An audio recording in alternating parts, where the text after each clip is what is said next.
Welcome to the latest climate podcast. Here are today's top climate news stories. India's largest power producer, NTPC Limited, is seeking government approval to bulk purchase nuclear reactors to enhance the country's atomic energy capacity. This initiative is part of India's ambitious plan to generate 100 gigawatts of nuclear power by 2047, significantly reducing reliance on fossil fuels. NTPC aims to buy large reactors, ranging from 700 to 1,730 megawatts, to lower costs and boost efficiency.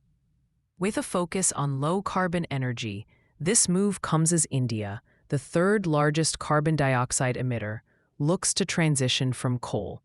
NTPC's first nuclear plant is set to be completed by 2036, marking a significant step towards sustainable energy. At the United Nations General Assembly, U.S. President Donald Trump dismissed climate change as a con job, while leaders from vulnerable nations like Palau and Malawi expressed concern over rising sea levels and climate disasters. Despite Trump's claims against renewable energy, reports show that wind and solar power are now the cheapest electricity sources globally. Climate scientists, including Adele Thomas from the Bahamas, emphasize the urgent need for action, highlighting the real-life impacts of climate change.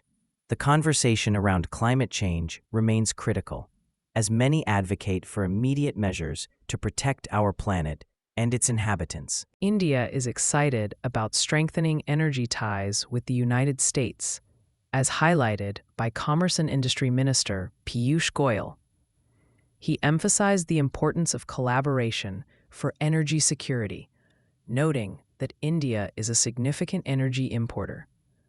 During an event in New York, Goyal expressed optimism about increasing energy trade with the U.S., which will ensure price stability and diverse energy sources. He also mentioned plans to expand nuclear power in India and aims to double its capacity in the coming years. Goyal believes India is well-positioned to enhance its clean energy capacity significantly over the next 5 years. India is set to enhance its energy landscape by adding 100 gigawatts of thermal power, which will support the integration of 500 gigawatts of renewable energy by 2030. Rajinder Singh Ahuja, CEO of Vedanta, highlights that thermal power is essential for maintaining grid stability during the transition to greener energy sources. The Indian government is actively promoting policies for renewable energy, including hydro, nuclear, and energy storage solutions, to achieve net zero emissions by 2070.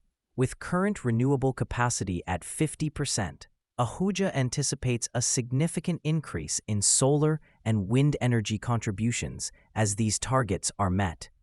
In the United States, Oklo Inc. is making exciting advancements in the nuclear energy sector, recently breaking ground on its first Aurora reactor. This marks a significant step towards commercial nuclear energy. The company's stock has surged to an all-time high, driven by positive market conditions and a new nuclear energy agreement between the U.S. and the U.K. Additionally, Oklo plans to build a $1.68 billion advanced fuel recycling facility in Tennessee, highlighting the industry's potential as a $10 trillion market opportunity. Investor enthusiasm remains high, reflecting strong momentum in the nuclear sector. In New Delhi, India, Suzlon, a leading renewable energy solutions provider, is making exciting strides towards sustainability by committing to switch its entire vehicular fleet to electric vehicles by 2035. This initiative, part of the global EV 100 program, aims to significantly reduce carbon emissions and fuel consumption. Suzlon has already pledged to power all its facilities with 100% renewable energy by 2030. By electrifying 655 vehicles, Suzlon is not only enhancing its environmental efforts, but also positioning itself as a climate leader in the renewable energy sector. This commitment supports India's journey towards achieving net zero emissions. India's Oil and Natural Gas Corporation, or ONGC, is excited to expand its renewable energy efforts by planning to acquire 2.5 to 3 gigawatts of new projects by 2030. This addition will enhance their current capacity of 2.5 gigawatts. Executive Director Satyan Kumar shared that the company is also looking to import 3 million tons of liquefied natural gas each year through long-term agreements, with contracts expected to be finalized within the next year.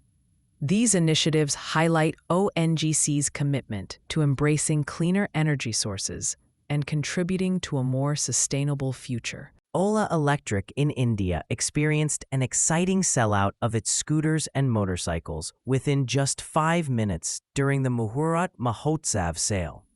This event, part of their festive campaign, Ola Celebrates India, featured special prices starting at 49,999 rupees for the popular S1 scooters and Roadster X motorcycles.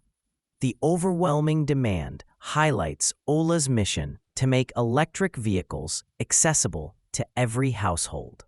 The Muhurat Mahotsav continues until October 1st, with new limited units available each day. This initiative marks a significant step in promoting electric vehicle adoption in India, fostering a greener future for all. During the UN General Assembly on September 23, 2025, United States President Donald Trump delivered a speech that included several misleading statements about renewable energy and other topics. He criticized European allies and made claims regarding the economy that were fact-checked and found to be inaccurate. While the speech aimed to assert his viewpoints, it raised concerns among world leaders about the reliability of the information presented.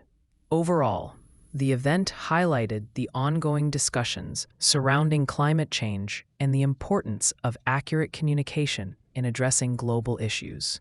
India is making impressive strides in renewable energy and nuclear power, aiming for 500 gigawatts of non-fossil fuel capacity by 2030 and net zero emissions by 2070. Key companies like Tata Power, Power Mech Projects, Bharat Heavy Electricals, and Walchan Nagar Industries are actively contributing to this shift. Tata Power focuses on renewable sources and electric vehicle infrastructure, while Power Mech is involved in significant power projects.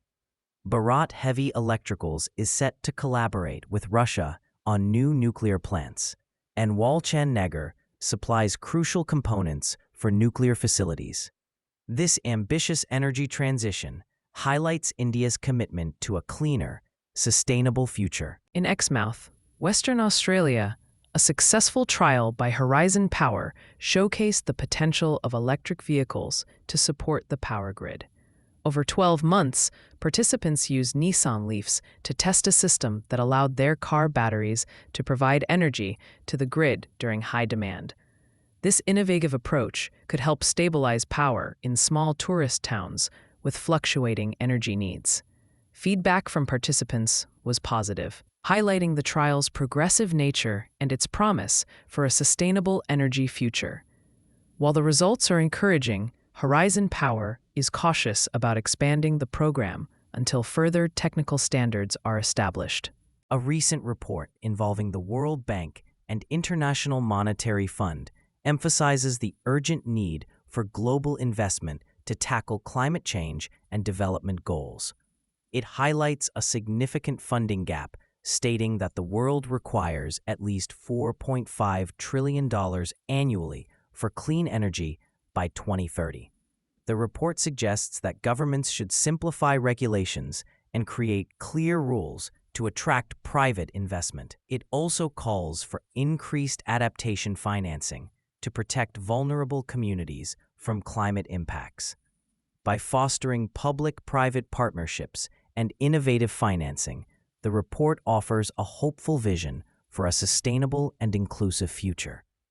In Littleton, Colorado, experts emphasize the importance of monitoring a broader group of nations, known as the Dirty Dozen, to understand global energy emissions trends.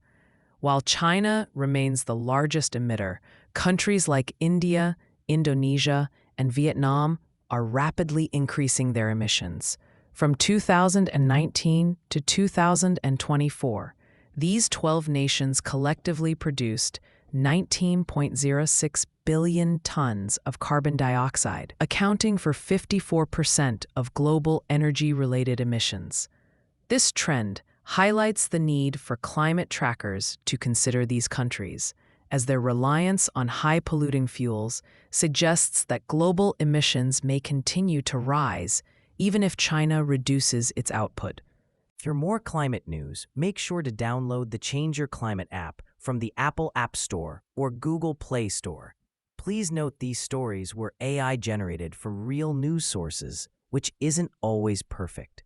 If you have any concerns or questions about the news contained in this podcast, please reach out to us. Thank you, and see you tomorrow.